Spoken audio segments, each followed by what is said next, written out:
Hi, welcome to Your Checkup. We are the patient education podcast where we bring conversations from the doctor's office to your ears. On this podcast, we try to bring medicine closer to its patients. I'm Ed Dulesky, a family medicine doctor in the Philadelphia area. And I'm Nicole Rufo. I'm a nurse. And we are so excited you were able to join us here again today.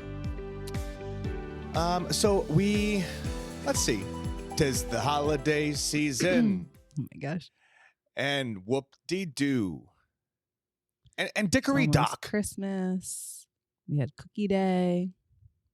Yes, lovely tradition. I'm glad that is continuing, making an abundance of 500 cookies, all different varieties and types.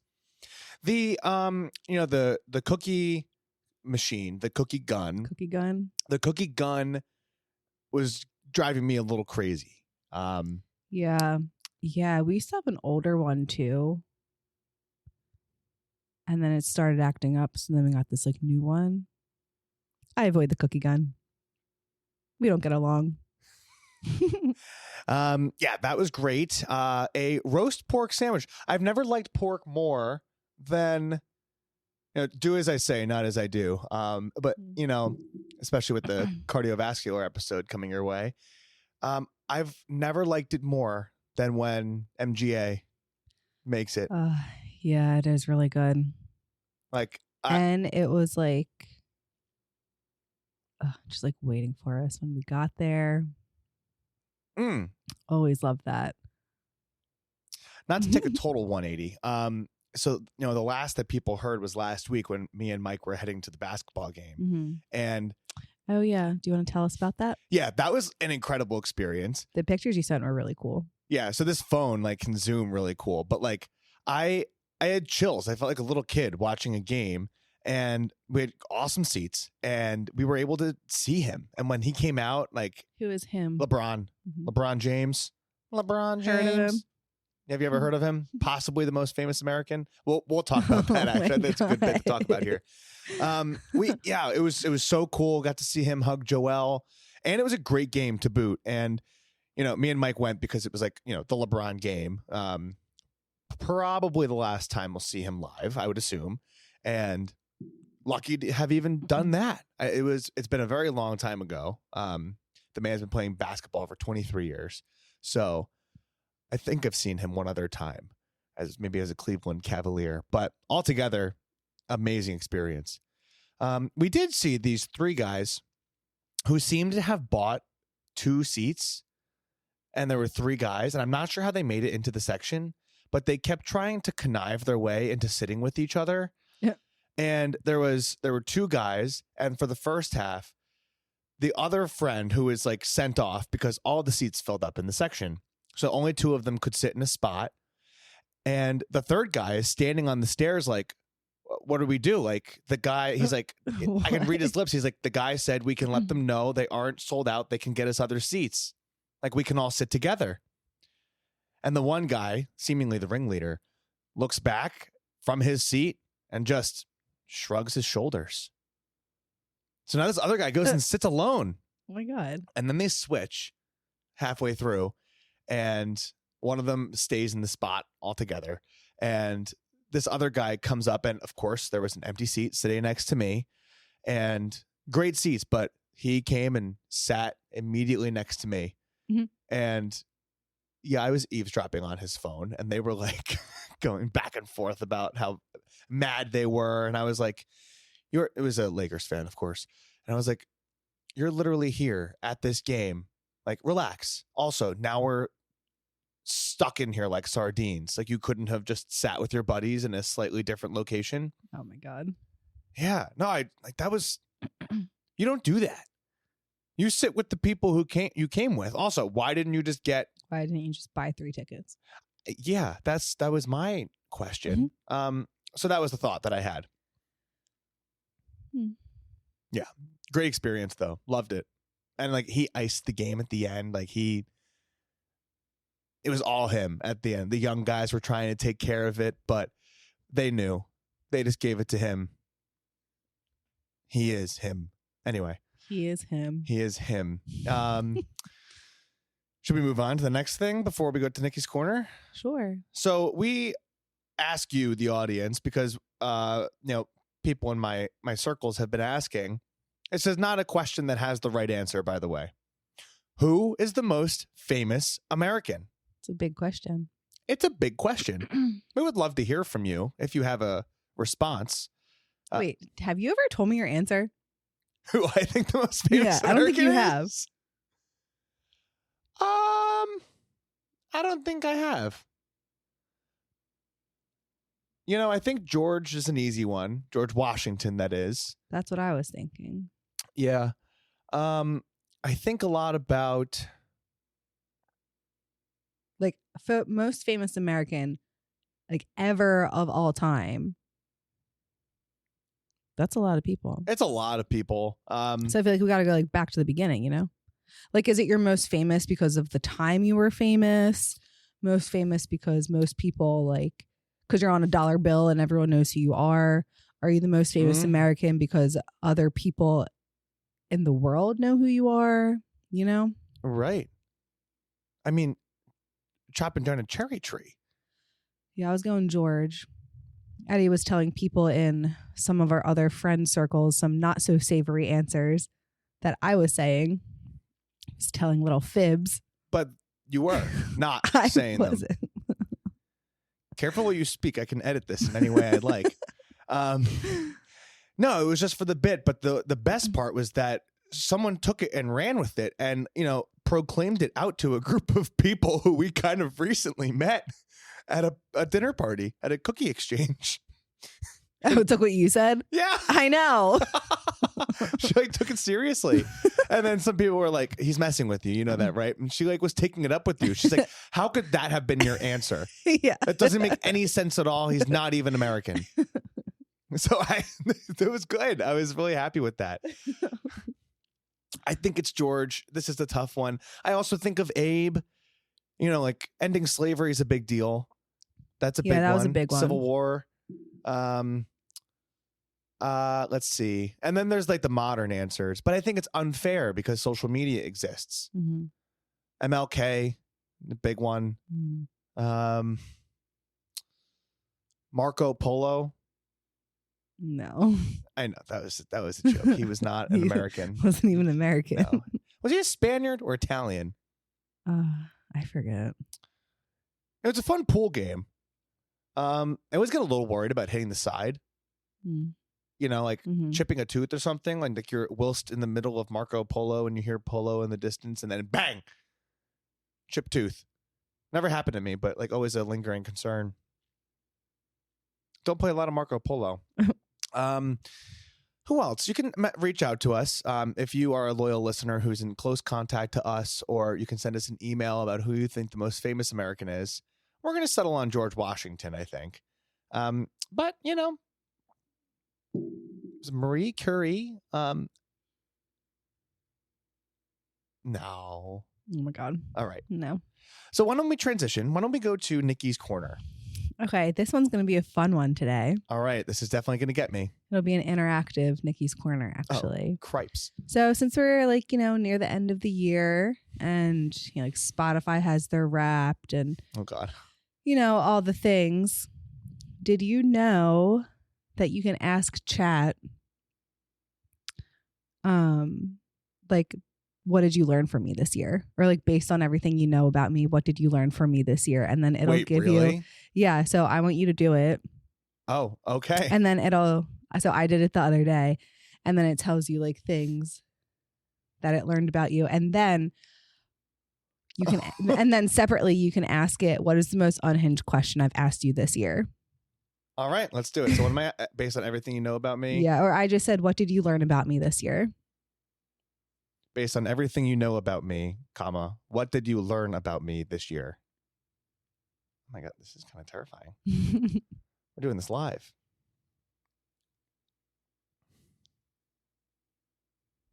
Oh, this is funny. Did it come in paragraph form? It did. You can just should we read them? We can just read the highlights. We don't have to read all the paragraphs. No, I'll read it all. It's kind of flattering. You don't have to read it all. You don't want to put the people to sleep. All right. well, I use chat for a very specific set of things. So it says, you're becoming very intentional about impact. Early on, you were doing a lot of good things. This year, you started asking, where does my effort actually move the needle? That shows up in how you think about your checkup, not just as a podcast, but as a scalable patient education tool in how you approach faculty life. Oh, patient education tool in how you approach faculty life, and even in how you think about QI projects and systems change. You're less interested in being busy and more interested in being useful. Can you share a paragraph? Are yours done? No, there's more. Oh, You're we'll growing into your identity as an educator, not just a clinician. You've always taught well, but this year you leaned into it. Your podcast episodes became more structured, warmer, and more patient-centered. Your feedback on medical students got sharper and more thoughtful. No, it's good. Wow, you have a playful side that you protect on purpose. The skits, fake graphics, inside jokes, confident nonsense trivia. That's not fluff. It's how you decompress and stay human in a serious profession. Oh, yeah, we do a lot of trivia from your chat. We do. You seem to understand now that humor isn't a distraction from good medicine. It's part of what keeps you good at it. That's nice. Yeah. But it's a function of how I use the tool. Yeah. What did your chat say?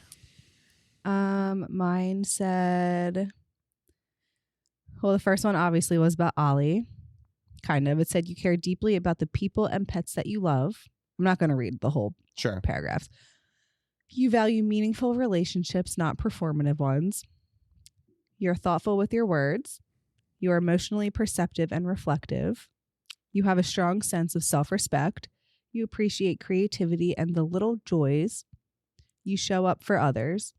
Overall, you come across as warm, discerning, loyal, and quietly strong. Thanks, chat. Wow. And then you can ask it the most unhinged question you've asked it. Yeah, I did type that one in while this was happening. What mine is, I'm not going to say here, but I'll tell you. Okay. Yeah. No, I can say mine. This is pretty good. It says, honestly, you don't ask reckless, unhinged questions. You ask high-functioning, unhinged questions. The kind that make perfect sense once you remember you're tired, creative, and medically trained. But if I had to pick the most unhinged, I'm going to send this to her. Ask me to create a confidently incorrect trivia question and answers about your friend Lydia. My God. In her entire life and history to present sincerely at her 30th birthday party. Yeah, that's a good one. That's true. Let's see. Oh, requesting NBA style player graphic intros for friends. Oh, yeah. Yep. That's a good one. Yeah, that's good. And yours is so unhinged that you can't say it live on air. Yeah. This was fun. Well, one of them was, so it gives you the most unhinged and then close runner-ups. And one of the close runner-ups was requesting a medieval royal portrait of your corgi. Oh, yeah. Yep. That was funny because my friend Lauren at work was like showing me pictures of, she was looking at mansions to get like design inspo for her house, and she sent me this one. It was like the inside was crazy. It was like all medieval, and she's like, I keep picturing Ollie like running around this house with like a cape and like a crown on. So then I took a picture of one of the rooms and asked Chad to put like Ollie in it. And then another one was, I saw this. It was like a patient's PCP's last name, and it looked like a dinosaur. So then I put the name into chat, and I said, if this was a dinosaur, what would it look like? So my other friend at work and I were talking about it, and I was like, doesn't this sound like a dinosaur? That's awesome. Sweetie. So that's that. Wow. This is great. What a great exercise. That was creative of you. Fun, right? Did you come up with that? No, I like saw it online somewhere that you could do that, so I thought it would be fun. Wow. Great. Thank you for Nikki's Corner. You're welcome. Is that what you had for today? Mm-hmm. Okay, great. Should we get started so that we can go cuddle? Yeah. Okay, great. What are we talking about today, Ed? I don't know if I like that still. This. What are we going to talk about today, Nick? Oh, today we're talking about your favorite thing ever. Some LP little A. It's a new thing. I think I said this last year around like I specifically remember doing the episode when the NFC Championship game was on because like we in short order left, and I was like, oh yeah, there are these extra cardiovascular risk things that I don't know enough about to tell you right now. Yeah, but now you know. And now here I we know are. enough. So lipoprotein A, or Lp(a), has become very important to me, and I think raising awareness of its existence at least is important. And that's what I'm trying to do in this episode today. And it is relevant for probably almost everyone, I think. Would you agree? Yeah. Yeah. From what you've told me. Yeah. Well, we spend a lot of time talking at home about it. I find myself going back and reading about it, talking to people at parties about it. Yeah. So here we go. So the easiest way to think about it is an Lp(a), like literally it's like LP and then parentheses around the lowercase a, is a cholesterol particle in your blood that looks a lot like LDL. And we've discussed previously L for lard, LDL is the bad cholesterol. But there's an extra protein attached to it. And the key difference, and this part really matters, is that the Lp(a) is almost entirely genetic. So it is a blood test. It is a blood test that is a genetic marker of cardiovascular risk. Not in total, but it could increase risk. So being that it's 90% inherited, diet doesn't meaningfully change it.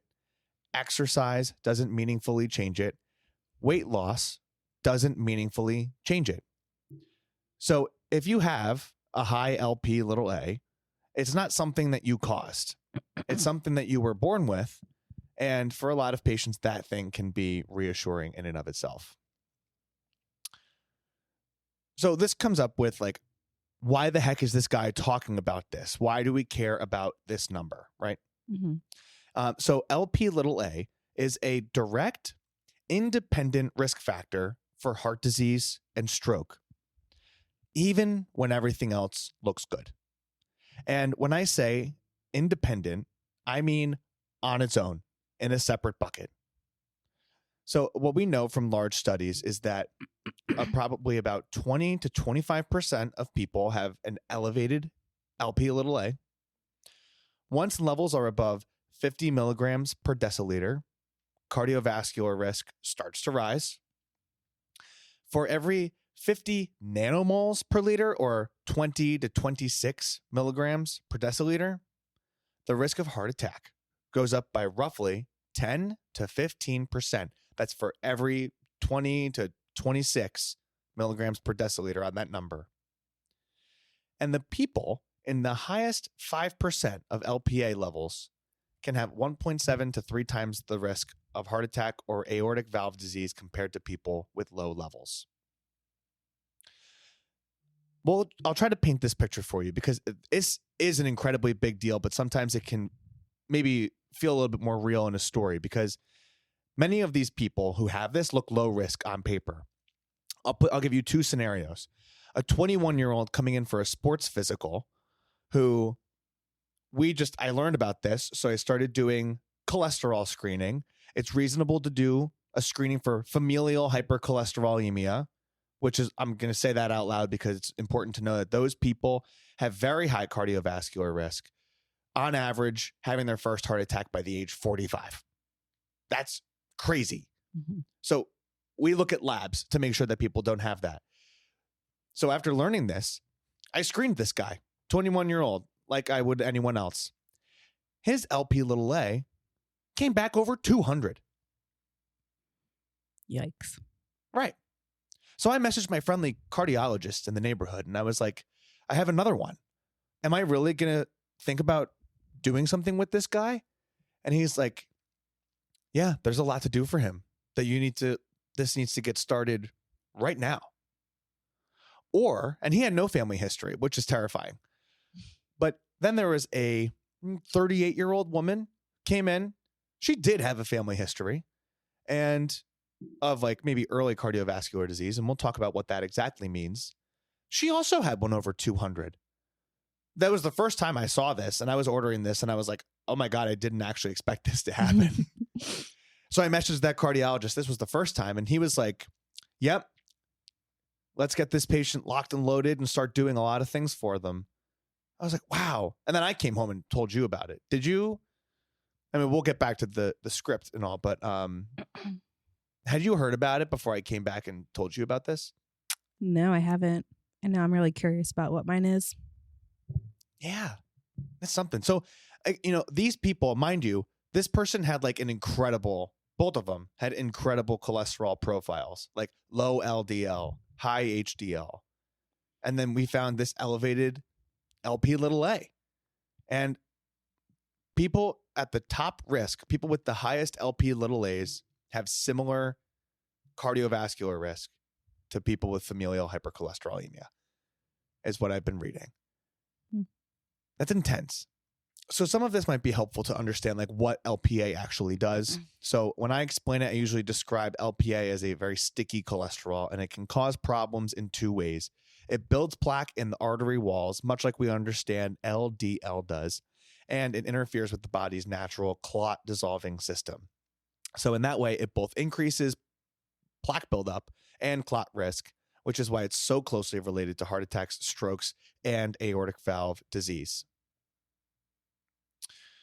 All right, Nikki, I've been talking a lot.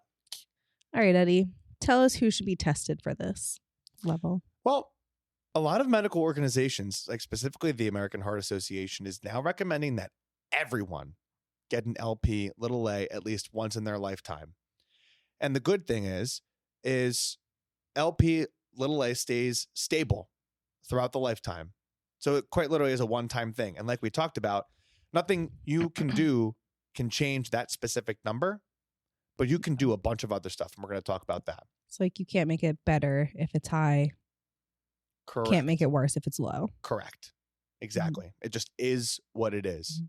So some people would then say like, and I was a part of discussions like this as a resident of like, well, why would you check if you can't do anything with it? Well, you can. You can do other things. Like you can become obsessed it, about your cardiovascular health in every other way. Which you like should be anyway, you know? Which you should be anyway. Right. And we're going to reiterate all of the like wonderful things you can do to reduce those risks, but like you focus on those things. You don't need to be fasting when you take it, which is nice. It's a simple blood test. I click a button and it's ordered. It takes a little bit longer than the other labs to come back, but I click a button and then the person goes and gets blood drawn and we know valuable information. It's incredible science. And like I said, you only need to check it once, but these are the groups of people who should really be thinking about asking their doctor, like, should I do this? If they have a family history of early heart disease, I want to define this for people because I know that this is something I've been talking about a lot more. Some people think like, oh, I've got grandfathers, I've got uncles with heart disease. This is a pretty specific definition. First degree relative, mom, dad, sister, brother, biological, having heart attack or stroke, men, age 55 and younger, and women, 65 and younger. That is early cardiovascular disease. If you are listening to this and you think that you fall in that category, because this probably too often doesn't get asked to people at the doctor's office. Did you get, if you ever went, did they ask you specifically? About my family history? Of cardiovascular disease? Mm-hmm. Oh, they did. Good. Good. Yeah. Great. You always get the, like family, mom and dad, are they healthy? Yada, yada, yada. Gotcha. Good. Which I've had to do multiple times because every PCP I've ever had just moves away. Yeah, it's a big problem. Now I'm in the market for a new one. Hi. So if you've had a heart attack, so second group, if you've had a heart attack or a stroke at a young age, probably worthwhile to get this checked. If someone has heart disease that isn't fully explained by other risk factors, great person to get this checked on. This was huge. Family members with a known high LPA. You heard from earlier in our episode that 90% of it is inheritable, and it has an autosomal codominant pattern of inheritance by everything I was reading recently. And so So what does that mean? it runs strong in families is essentially the easiest way to explain it. It runs strong, and the gene itself expresses easily between family members. So if you have it or someone you know in your family has it, a good idea to go get it checked. Yeah, this is this is a lot. This is groundbreaking. And this is not new. This has been around for a while, but awareness has been low as far as I can tell. So my next thing that I want to try to explain is, what do the numbers mean? And a lot of this conversation is between you and your doctor, but I wanted to try to go over it in some way. So the LPA can be reported in 2 different units, which can be confusing, but here's the simple takeaway.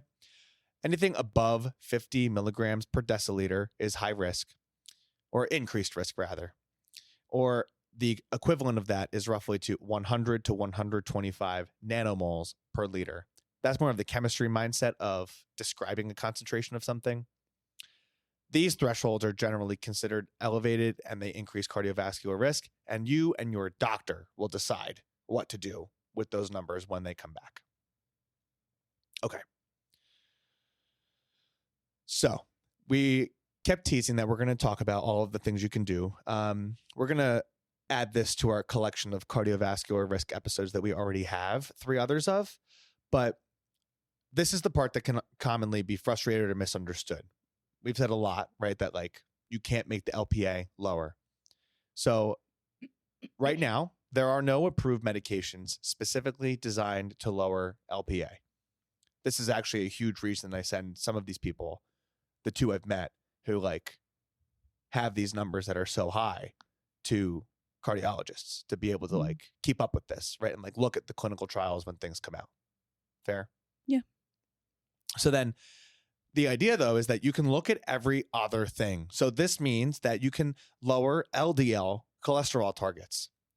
Say you're whimsically running around there and for an average low risk person, an LDL less than 130 is probably fine. But then let's say you get this LPA back and it's 200. I had the cardiologist tell me that the LDL number needs to be less than 55. Oh, wow. And he's like, you need to push. And you need to do a lot to get it there. So I'll put it to you this way. Even in the youngest patient, he was saying this person should do intense diet and exercise changes. And if possible, they should consider starting the lowest dose of a statin every other day. 21 years old. And this is not made up. This is real. This is important. I was shocked. I was timid. I was like, am I really thinking about starting a statin on this 21-year-old? And he reaffirmed my belief. Isn't that crazy? Yeah. But it's also I don't know, it's crazier to have a heart attack when you're 40 than take a statin every other day when you're 21. Right. No, I think these are the people that are walking around. The people who are at the highest risk, like I was talking about, that's why I liken this to familial hypercholesterolemia, because I think it's a little bit more well known that some people walk around with LDL cholesterols in the 190s at high risk of heart attacks in their 40s and 50s and every year beyond that. And this was just mysteriously lurking in you. And yeah, now I'm cycling through how many people out there are there who this could happen to. When you hear about the random 29-year-old heart attack, 40-year-old heart attack. Oh, you met me when I was 50. I had a heart attack 8 years ago. This is so important. And it's so primary care. This is, oh, all right. So you can lower the LDL cholesterol goal. What's that? So I want to know what mine is now. Yeah. I'm curious. Well, because you got yours and yours is not existent. So happy for you. Me too. Me too. It's all part of my making Eddie live forever plan. Freeze me. Just keep the temperature in the house lower so it's like a refrigerator in here. So lowering those goals, if you're going to do it diet wise, saturated fats are the most correlated to LDL cholesterol. So take a look at your diet, take an inventory of how much saturated fat is in there, and maybe you can afford to turn the dial down if you have that much saturated fat. The other is earlier or stronger cholesterol lowering medications. The conversations really start heavily around age 40 for cardiovascular risk. For people who have certain risk enhancers, there's a lot of wiggle room between 20 and 39. But I mean, here's an argument to have those conversations way earlier in people. So, food for thought. Very tight blood pressure control, like probably to the point where it's a very moving target, but people usually start thinking about taking medicine around 140 or 90. And I mean, are you really trying to push these people down into the 1-teens over 70s? Maybe. Exquisite control of diabetes is extremely important in these situations. These people also cannot smoke. Simply cannot smoke. Yeah. Smoking is the worst thing to do for cardiovascular health, moment to moment, day in, day out. And people who have this as well cannot. It's just not an option anymore. Yeah. Also, like, why are we still smoking? Because addiction. It's almost 2026. It's like not cool anymore, you know? Because of addiction. That's why. I know we haven't done that, actually. We haven't done a whole like smoking episode. We need to get I wonder what Chloe's doing. She was big into that. Into smoking?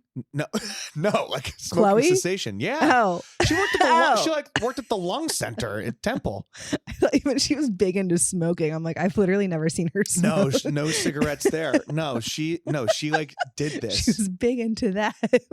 No, she did that for like, that was her job. That was a huge part of her job. She would be like, she was cool. She would be like in people's chests and then go counsel them about why they should stop so that they don't get there. It's pretty cool. Staying physically active is super important. The short answer is 30 minutes, 5 times a week of moderate intensity cardiovascular exercise and 2 days of strength training. That lowers your risk of cardiovascular disease. More is better, but not to the point of injury. And eating a heart-healthy diet. We have the Mediterranean diet episode that you can refer back to help more ideas there. And the take-home there is that when LPA is elevated, controlling these modifiable risk factors matters even more. So the point of this is to raise awareness and work with your doctor. If you have a high Lp(a), your doctor may treat cholesterol more aggressively, start medications earlier, or they may recommend additional testing. They may go for a coronary calcium score. They may go for a coronary artery angiogram, because not all plaque is the same, as I learned this weekend. There is calcified plaque. There's uncalcified plaque. It's a fascinating world in cardiology, especially from the viewpoint of family medicine. And this also is not about panic. This is about a personalized prevention plan specific to you in the most proactive way. If you do end up finding that you have a high Lp(a), please tell your family, because Lp(a) is inherited. Your close family members may have it too, and it's a good idea to get them checked. Parents, siblings, children, encouraging them to get testing done can be incredibly valuable to the health of your family. And there's hope. Out on the horizon, there are clinical trials. There are new medications and advanced clinical trials that can lower Lp(a) levels by 80 to 98% by targeting the gene in the liver that produces it. Science is cool. So we just learned about this. Now, hopefully we can actually turn it down and help these people. These studies are looking at whether lowering Lp(a) level actually reduces heart attacks, strokes, and valve disease. And these results of these trials will shape care for years to come. So the bottom line, a high Lp(a) is an important piece of your cardiovascular risk. It's not the whole picture. It is extra information that can help you, it can help your doctor understand your risk more clearly. It can help you be more intentional with prevention and make smarter long-term decisions. So some questions to ask your doctor. What is my LPA level and what does it mean for me? Should my family members be tested? What other risk factors should we prioritize? Would advanced imaging be helpful? And are there clinical trials I should know about? We included our references in the show notes, and we wanted to thank you for coming back to another episode of Your Checkup. Hopefully, you were able to learn something for yourself, a loved one, or a neighbor. You can check out our website. You can send this episode to literally anyone you know because it's relevant to them. You could send it to your mom. You can send it to your brother. You can send it to a friend. But hopefully you learned something today. Most importantly, Stay healthy, my friends. Until next time, I'm Ed Dulesky. I'm Nicole Rufo. Thank you and goodbye. Bye. This information may provide a brief overview of diagnosis, treatment, and medications. It's not exhaustive and is a tool to help you understand potential options about your health. It doesn't cover all details about conditions, treatments, or medications for a specific person. This is not medical advice or an attempt to substitute medical advice. You should contact a healthcare provider for personalized guidance based on your unique circumstances. We explicitly disclaim any liability relating to the information given or its use. This content doesn't endorse any treatments or medications for a specific patient. Always talk to your healthcare provider for complete information tailored to you. In short, I'm not your doctor. I am not your nurse. And make sure you go get your own checkup with your own personal doctor.